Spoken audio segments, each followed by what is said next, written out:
So earlier today, we talked about the very first Disney Plus original series in The Mandalorian. Now we're talking about the very first Disney original movie on the platform, Lady and the Tramp. Is it worth checking out? Is it better than the animated movie? We're going to talk about that and much more. Lady and the Tramp is directed by Charlie Bean and tells the story of an upper middle class American Cocker Spaniard named Lady, voiced by Tessa Thompson, who meets a street smart downtown stray Schnauzer named Tramp, voiced by Justin Theroux. And the two embark on a romantic adventure. Hey everybody, Elliott back again with another review, and this time is from the Disney Plus new film, Lady and the Tramp, which is of course a remake of the 1955 animated series, and I'm excited to share my thoughts with you all on this film. But before we dive into that, definitely consider subscribing to our channel if you haven't already, and make sure you hit that notification bell so you can stay up to date with our content. And if you have seen Lady and the Tramp 2019 version, let me know what you all are thinking of the film in the comment section. Let's have some fun dialogue down there. So starting my thoughts off this review with the positive.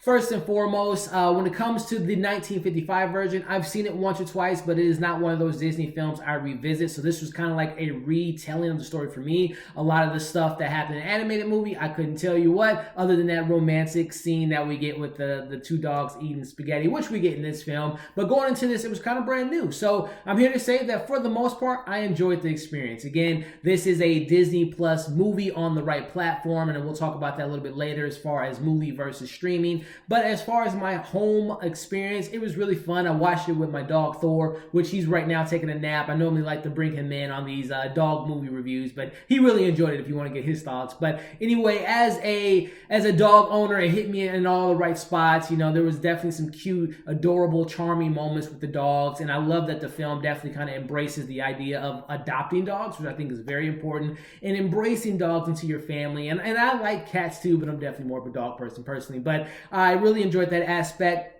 The CGI was pretty solid. Again, this isn't a Disney live action to the big screen with you have a Lion King where everything's CGI, or a Dumbo, or a Beauty and the Beast. They took real dogs and then they animated their mouths, which just to me made it a little bit more of an enjoyable and more believable experience. Yes, dogs don't talk that we know of, but I really enjoyed it. It didn't throw me off. It didn't take me out of the scene seeing the dogs interact with one another. And I thought the CGI, even though it's a TV movie or streaming movie, we got to remember, this is Disney, so they tend to put, money where it needs to be when it comes to things like that, and I thought the CGI was really well done. The chemistry between our two leads, Justin Theroux and Tessa Thompson, I thought was really great. Voicing the two leads, Lady and the Tramp, I thought their chemistry was really great on screen.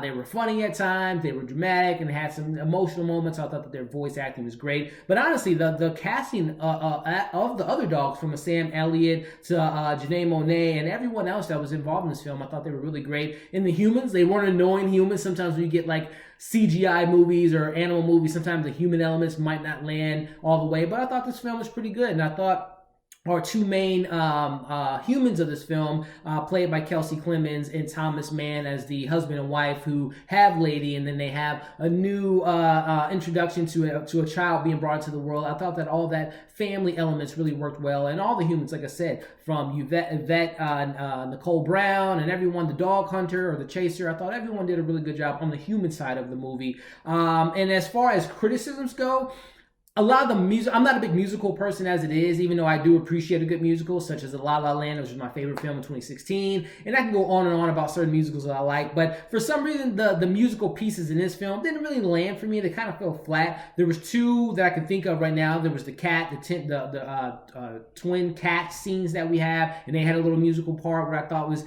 the animated stuff was cool as far as their interaction in the film, but I just thought that the actual song was just kind of fell flat to me. It didn't have that magic as some of these Disney movies have. And then there was a later musical piece with the dogs and a pound, which was cute and charming. It's just the music just didn't really sit for me, and it just was me personally, maybe, but you might love it. And then there's a scene that involves a rat, which I do remember that from the animated series, and for whatever reason, that scene felt out of place to me in this movie, the live action with the rat and the CGI of the rat, and just that whole thing just felt a little off for me personally. And then the last criticism I have, this film clocks in at about 1 hour and 40 compared to the animated movie, which was 1 hour and 16 or 15 minutes.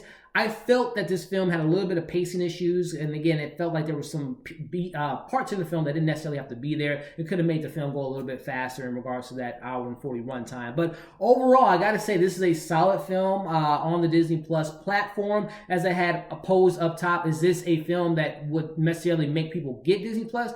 I don't think so, but if you already have the service for a Disney movie or The Mandalorian or Marvel films or just Disney Plus, all the content they have there in general, I think is worth checking out on the platform. And this is maybe the future of Disney. Some of those films that didn't do too well, like I think of Dumbo or I think of Magnificent 2. Maybe films like that can reduce their budget and then go on the platform. This might be the new future for Disney films in regards to how people are taking in this live action and not necessarily wanting to see them at the movie, but they want to watch them at home. And I think that Disney Plus is the perfect platform for that. So with that being said, I think this service has a lot of things in the work. I'm going to check out another film later today, Noelle, which I'm excited for. But as far as this films go, 2019 version of Lady and the Tramp, I'll give it a 3 out of 5. Again, there's some criticisms. It's, not a perfect film by any means, but I enjoyed it as a dog owner and loving my dog, and he watched it with me. It was a good time, and I think that families will enjoy it, and those that have dogs will have a good time with this film as well. So 3 out of 5 for me for Lady and the Tramp on Disney Plus. Give this video a like, share, and comment your thoughts below on this film. If you're a fan of this, if you thought the animated did a better job, or if you prefer that more, let me know in the comments. And also, let me know if you got Disney Plus, where we can talk about all the fun stuff that we can watch for the rest of our lives on this platform, because there's literally everything you can think of is on this platform. So there you have it. That's my review. Definitely check out my review that I did for The Mandalorian earlier today. Again, I will be reviewing Noelle. Hopefully, maybe tonight it'll be on our channel, or maybe tomorrow morning. Keep an eye out for that. And then we do have our review for Castle Rock tomorrow. We got our review for Apple TV Plus stuff later this week. And of course, keep an eye out for some more movie and trailer reactions coming near you. Thank you all for watching this video, and we'll see you on the next one.